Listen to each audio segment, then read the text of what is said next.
안녕하세요. 이민경 행정사입니다. 오늘은 외국환의 송금, 인출에 대해서 말씀드리겠습니다. 여러분 좋아요, 구독, 알림 잘 부탁드립니다. 글로벌 사회에 접어들면서 외국환의 거래가 이렇게 활발하게 이루어지나 하고 의문을 가질 정도로 최근에 가장 많은 분이 상담을 해오는 것이 외국환 거래와 관련한 상담입니다. 그 케이스를 보면 엄청 다양한데, 이제, 요새 또 채팅으로 만난 사람들 간에 또 이렇게 국경을 뛰어넘어서 대화를 하다 보니까 그렇게 해서 인연을 맺은 사람들끼리 돈을 송금해야 되는 케이스도 많이 생기는 것 같습니다.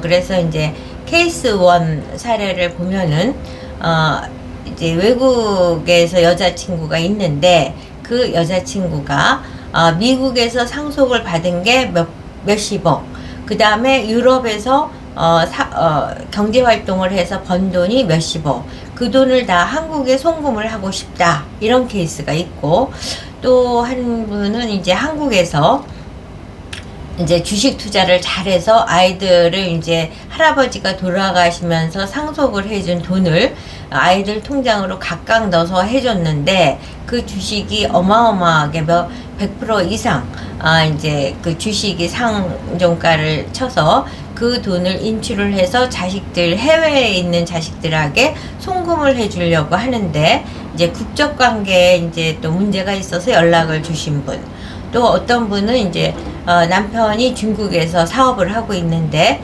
중국에서 이제 사업을 한 수입은 또 중국에서 발생돼서 중국에서 한국으로 돈을 또 보내야 되고, 또한 그렇게 생긴 돈을 갖고 중국 거래처에게 한국에서 또 송금을 해줘야 되는데, 이런 케이스, 또 다른 케이스는 어떤 경우냐면, 또 이분도 이제 해외에 있는 그 이성 간의 친구가 송금을 해주는 케이스인데, 해외에서 송금 이제 일본이었습니다. 거기는 또 상속을 받은 돈을 이제 들고 한국을 오고 싶다, 이런 케이스예요. 그러는데 이 과정에서 많은 분들이 편법을 많이 생각을 하고 있어요. 그러니까 현재 이제 현실은 2026년이고 글로벌 사회이지만은 개개인의 마인드 안에는 이제 저개발 국가 시절에 그 편법으로 달러 들고 들어오고 대충 이제 숨겨 들여오고 이런 식의 생각을 아직도 갖고 계시는 분들이 계시더라고요. 그래서 통장을 각각 보내면 어떨까요? 돈을 들고 오면 어떨까요? 또 카카오뱅크로 오면 어떨까요? 토스로 오면 어떨까요? 하여튼 여러 가지를 굉장히 머리를 써서 작전을 세우고 있습니다. 그런데 결론은 안 된다, 이 말입니다. 지금 대한민국에는 해외 송금 통합 관리 시스템 ORIS, Overseas Remittance 또 인포메이션 시스템이라고 해서 모든 어떤 방식으로 돈을 들여오든 그게 거기에 다 확인이 되기 때문에 이제 숨겼을 때 외환거래법에 위반이 되고 형사처벌까지 받게 된다는 점. 그래서 이제 적법한 방식으로 외화를 한국으로 들여오거나 한국에 있는 돈을 외국으로 보내야 된다는 말씀을 드립니다. 그래서 이제 이렇게 편법을 썼을 때는 상상 이상으로 그 대가가 큽니다. 처벌 수위가 형사처벌도 받게 되고 벌금도 받게 되고 이러기 때문에 법을 정확히 아는 것이 중요한데, 외국환 거래의 기본 원칙은 거주자와 비거주자로 구분이 됩니다. 외환거래법에 의해서. 그래서 일단은 거주자 신분이냐 비거주자 신분이냐를 확인해야 되고, 비거주자라는 것은 180일 이상을 어디서 살았느냐에 의해서 정해지기 때문에, 근데 어제 상담을 하신 케이스는 거의 중국과 한국이 180일씩 비슷하게 있다, 이럴 경우는 어떡하냐. 근데 이럴 경우 제가 생각할 때는 비거주자로 해석이 되지 않을까. 이제 물론 디테일은 더 상세하게 개별 케이스를 갖고 카운트를 해야 되겠지만, 만약에 180, 180일이다. 그러면 비거주 쪽으로 할 수 있는 확률이 높다고 생각을 해야 되고, 그리고 이제 한 개인에 있어서는 외환거래법에서는 거주자냐 비거주자냐를 따지는 반면에 재외동포법에 의해서는 재외국민이냐 외국 국적 동포냐 뭐 이런 식으로 나눠지기 때문에 그 신분에 따라서 또 조건과 절차가 달라진다는 점. 최근에 2026년 현 시점부터는 과거에 비해서 많이 완화된 조건들이 있습니다. 첫 번째로는 거래 외환은행 지정이 없어졌습니다. 그래서 어디든지 그냥 그때 외환을 거래할 수 있는 은행으로 해서 하면 되는데, 그럼에도 불구하고 만약 은행을 여러 군데 분산해서 해도 이제 모든 것은 통합 시스템의 ORIS 해외 송금 통합 관리 시스템에 의해서 다 모아진다는 사실을 알면 되고요. 그러고 이제 그 증빙 송금 한도가 지금은 10만 달러 이상, 5만 달러 이상이었던 것이 10만 달러 이상으로 됐는데, 중국과의 거래에 있어서는 한국은 10만 달러가 됐지만 중국은 5만 달러이기 때문에 결국은 한국에서 중국에 송금을 할 때 5만 달러밖에는 송금을 할 수 없다는 거, 그것도 유념해 하셔야 될 사항입니다. 그리고 이제 그 그러니까 외화를 외국으로 송금할 때 10,000달러 이상은 이제 그 은행에 거래를 하면 이제 그 송금하는 사람이 직접 국세청에다가 신고를 하지 않더라도 자동 신고가 됩니다. 그렇게 해서 10만 달러까지, 그러니까 자동 신고, 국세청과 관련해서는 자동 신고가 되지만 한국은행 신고 내지는 기재부 신고에 있어서는 당사자가 입증하는 서류를 내서 신고해야 된다는 점이 이제 핵심입니다. 그리고 이제 돈을 들고 와도 될까요? 라고 하는데, 이거는 다 외환거래법에 엄격한 기준이 적용되고 있습니다.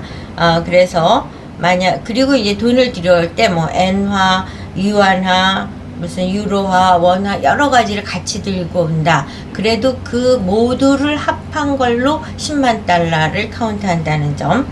그래서 이제 만약에 돈을 들고 그냥 관세청에 입국 절차에 신고하지 않고 돈을 들여오다가 적발이 됐을 때는 관세법 위반으로 형사처벌과 과태료를 하고 뿐만 아니라 몰수될 수도 있고 그런 식의 문제가 발생될 수 있다는 점을 유념하셔야 됩니다. 근데 그 이제 휴대하고 있는 돈의 액수에서 우리나라의 경우는 개인별 1만 달러지만 미국은 가족 단위로 합산해서 1만 달러입니다. 그렇기 때문에 이제 우리나라는 그러니까 결국 개인별 10,000달러이기 때문에 4만 달러가 이제 휴대 이동이 가능한데, 미국의 경우는 합산한 게 1만 달러이기 때문에 결국 미국을 간다라고 했을 때 10,000달러만 가능하다는 점도 유념하셔야 될 사항이라고 볼 수 있습니다. 그래서 반드시